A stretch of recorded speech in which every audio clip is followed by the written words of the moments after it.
انا رومانسيه والله، انا ما نزلتش ديتس، فيعني انت امشي امشي والله. هاي ايه، ازيك؟ هاي. مبروك على الفيلم. الله يبارك فيك. رومانسيه ساعه ونص ولا في خناقات في النص ونكد؟ هنتفرج بقى. عايزين نعرف منك. ما انا لسه ما اتفرجتش. طيب قولي لي، بما ان الفيلم النهارده رومانسي جدا، تقولي ايه اللي بيحسدوكي على رومانسيتك؟ انت بتسبعي في كل لقاء تلاقي العيون عليك والكومنتات قد كده. ما شاء الله. طيب قولي لي يا ايه، ايه الريد فلاج في اي علاقه بتشوفيها وحاسه ان هي ما تكملش لو فيها الصفه دي؟ لو فيها جبن. ينفع البنت تتجوز من غير حب؟ صالونات؟ ما اقدرش اجزم، في ناس بتحب ده، في ناس شايفه ان ده الامان يعني، فكل واحد حر يعني، كل واحد بيشوف اللي قادر يعيش فيه يعني، اللي يناسبه.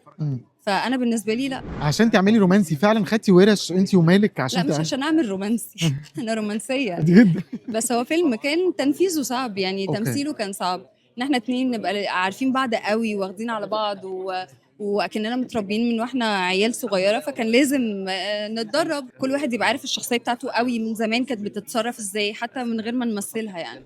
اي هقول لك بعض الصفات في الرجاله واقول للناس تتصرف ازاي معاه. الشكاك بزياده. امشي امشي والله. غني جدا بس بخيل على نفسه. لا لا يا ساتر يا رب، هيبقى بخيل عليا هي كمان. امشي. طب قولي لي كلمه منك لكل اتنين في اول ديت يعملوا ايه عشان يبقوا مبسوطين اول ديت؟ والله انا ما نزلتش ديتس، فيعني انت اخر واحده ممكن تسالها السؤال ده.